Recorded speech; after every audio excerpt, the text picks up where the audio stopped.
À Cube, l'info est vivante. Ici, on vous écoute, mais on vous répond aussi. Une opinion, un commentaire, écrivez-nous au studio à commercial cube.radio. Alors qu'il y a certains élèves qui sont à l'école aujourd'hui pour la dernière, ce 23 juin, c'est pas tout le monde qui a congé encore, même si plusieurs vont peut-être faire du bricolage aujourd'hui ou trouver une façon de s'aérer parce que c'est vraiment pas chaud. Il y en a d'autres qui sont déjà en train de regarder le marché de l'emploi puis se trouver une job, mais c'est difficile cette année. Annie Boilard, c'est la spécialiste en RH, c'est elle qui nous éclaire tout l'été à cette heure-ci. Annie, merci de participer à cette émission. Bonjour Isabelle, ça fait plaisir. Mais surtout, comment se fait-il que les jeunes c'est si difficile pour les jeunes de se trouver un emploi alors qu'il me semble que dans les dernières années, c'était l'abondance. Le CV était quasiment devenu obsolète. Et oui, et ça fait partie de nos adaptations rapides. Hein? Le marché de l'emploi change rapidement, puis il faut se tenir au courant. Toujours est-il, qu'est-ce qui se passe cet été? Je vais te le résumer en un chiffre, Isabelle. 20 %. Le taux de chômage au Canada pour nos 15-24 ans présentement, nos étudiants qui retournent sur les bancs d'école en septembre, c'est 20 %. C'est très élevé. Moi, je suis allée voir, là, évidemment, j'étais curieuse, je suis allée voir sur Statistique Canada pour voir le taux de chômage dans les 50 dernières années. C'est l'un des plus élevés que nous ayons eu pour cette tranche d'âge-là. Mais pourquoi? Alors, bon, on n'a pas encore une réponse officielle du pourquoi. Je vais te partager mon humble opinion. Il faut comprendre que ce sont des chiffres tout chauds. Là, on se parle du mois de mai, juin, alors on n'a pas encore beaucoup d'analyse. Mais bon, moi, je mets 4 choses qui expliquent la situation actuelle.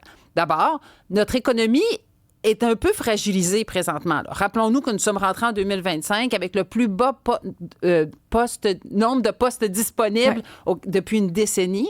Il y a beaucoup d'entreprises là, qui sont frileuses à faire des embauches. Ça paraît dans les embauches d'été. Il y a même des médias qui parlent de potentielle récession au Canada. Donc, notre économie n'est pas très forte. Ça, c'est une première chose. Bon, la deuxième chose, l'intelligence artificielle. On sait que là, maintenant, c'est intégré dans 76 % des entreprises au Québec. C'est là. Et sans dire que c'est l'IA qui vole les jobs des jeunes, c'est pas ça le point, mais on sait que les humains, avec l'intelligence artificielle, sont plus performants que des humains tout seuls. Ça prend un petit brin moins d'humains pour faire le même nombre de travail. Je te donne notre humble exemple. Moi, je suis gestionnaire d'une entreprise. Nous, habituellement, on a toujours eu 2 personnes au marketing. Bien là, maintenant, on en a une parce qu'avec l'intelligence artificielle, on est capable de faire le rendement de 2 personnes. Mais ça, multiplié par de nombreuses entreprises, ça a une incidence. On sait que notre population s'est beaucoup accrue dans les dernières années avec l'immigration. Oui. Bon, ça aussi, c'est un enjeu pour nos jeunes étudiants parce que les postes que convoitent nos nouveaux immigrants sont souvent des postes d'entrée. Pensons dans les hôtels, les restaurants et compagnie. Bien, ce sont les mêmes postes que les jeunes veulent pendant l'été. Fait que là, ils arrivent sur le marché du travail puis ils sont déjà occupés, ces postes. Mais qu'est-ce qu'on peut faire quand on est jeune, on a 17-18 ans, on veut travailler cet été, on a mis à jour notre CV? Qu'est-ce qu'on fait? Est-ce qu'il y a des solutions, justement, pour travailler cet été? Bon, oui, il y a des solutions. Puis, il ne faut pas lâcher la serviette. Là, il est encore possible de dénicher des emplois. D'abord, il y a des employeurs qui ont fait des embauches et qui changeront possiblement d'idée. Donc, ça va réouvrir des nouvelles opportunités. Puis, il y a des postes qui sont encore vacants. Mais pour nos jeunes qui cherchent un emploi, là, il y a plusieurs choses. La première chose, il faut se mettre en tête, ça va être beaucoup plus difficile que les années antérieures. Quand on a vu là, en 2022-2023, lors du pic de la pénurie de main-d'œuvre, là, grand frère, grande sœur qui trouvent une job de même, là, c'est plus ça en 2025. Fait qu'il faut se préparer à aller porter plusieurs CV, là, comme 50 là, CV. Là. Comme dans le temps, finalement. Là. Comme dans le temps. Puis il va falloir y aller en personne à certains moments, serrer des mains, faire des suivis sur ces CV. Il faut s'aligner les flûtes, là. C'est une job de se trouver une job.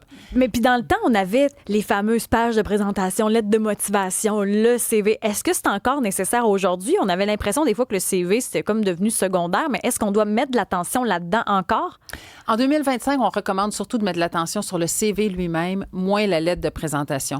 Puis pour des job-in, là, des emplois de nos étudiants, souvent, il y a moins de lettres de présentation, ça va être moins requis. Mais on veut personnaliser le CV à chacun des emplois sur lesquels on va appliquer, surtout s'il y a des postes disponibles. On vérifie la description de poste, puis on s'assure d'avoir les mots-clés, là, puis d'aller chercher de l'expérience, puis de mettre de l'avant notre profil par rapport à ça. On adapte son CV selon l'endroit où on applique. C'est ça, absolument. Donc, on n'imprime pas nécessairement 50 CV, puis on va cogner aux portes. S'il n'y a pas de poste disponible puis qu'on est proactif, là, on peut partir avec notre petite pile de 50 CV. Mais si on a vu qu'on sait qu'il y a un marchand dans le coin qui recrute, bien là, on prend le temps de vraiment lire la description de poste pour essayer de coller le plus possible. Puis il y a d'autres recommandations pour nos jeunes, Isabelle. Oui. La première chose, c'est les indisponibilités. Oh! parce qu'il y a encore quelques années, nos jeunes se présentaient à l'emploi pour l'été, puis dans les premières conversations, c'était « Voici mes attentes pour mes vacances d'été ». Puis nous, comme employeurs, on en a vu de toutes sortes. On a connu là, des jeunes qui commençaient avec « Ben là, j'ai 2 semaines de vacances avec papa, fait que j'ai besoin de prendre ça. J'ai maman 2 semaines de vacances, fait que j'ai besoin de 2 semaines pour ça.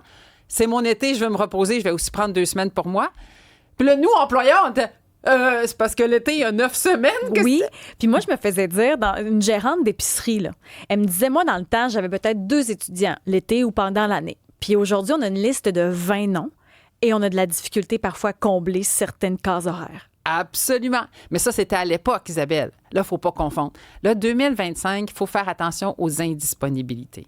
Il faut offrir de la disponibilité à l'employeur. Faire attention, là, tu sais, j'ai mon cours de soccer le mercredi, puis ça ne me tente pas de me lever tôt le vendredi, puis tata, là. Essayez d'optimiser les plages horaires qui sont disponibles, puis à la rigueur, mettre la vie dans les trous qui restent là, et non pas l'inverse. L'employeur ne va pas être très patient pour accommoder les horaires et les demandes de tous et chacun. Là, l'employeur, il a reçu au moins une centaine de CV pour des postes. OK? Fait que s'il y a un enfant qui est trop indisponible, là, ça va passer au suivant. Donc, ça, c'est une première recommandation. Puis après ça, il faut miser aussi sur les apprentissages que les jeunes vont faire. Parce que des fois, on se dit... Alors, ben, tu sais, nos jeunes, ils flippent des burgers puis ils remplissent des cornets de crème glacée pendant l'été. Tu sais, on va pas délirer avec les apprentissages. C'est pas vraiment ça, Isabelle. Tu sais, tout ce qu'ils apprennent, là, c'est comment se présenter dans un lieu de travail, comment naviguer, puis parler avec son patron, avec ses collègues, comment gérer les conflits, tout ça. C'est tout ça qui fait partie de l'apprentissage. Arriver à l'heure, arriver à l'avance. Là, on est été 2025. Quand on a un emploi, bravo à ceux qui en ont un, on arrive au moins 15 minutes à l'avance. On prend le temps de passer à la salle de bain. Oui. L'éthique de travail. Ça, oh là là, l'éthique de travail. Hey, ça, même les vieux de la vieille, il y en a qui devraient repenser à tout ça. Annie Boilard, présidente du réseau Annie RH. C'est un plaisir de t'avoir à l'émission. Ça sera comme ça tout l'été. Puis pratiquer l'éthique, là, ça c'est pas pire. Là. Quand on regarde comment ça se passe dans le marché du travail, on aurait besoin de toi un peu partout, je te dirais, sur le marché. Ça fait très plaisir, Isabelle. Bon été ensemble. Bon été. Et au retour, on parle de fierté québécoise pour les célébrations de la fête nationale, que ce soit aujourd'hui ou demain. La dureté du mental fait partie de nos fiertés québécoises. On parle des boys.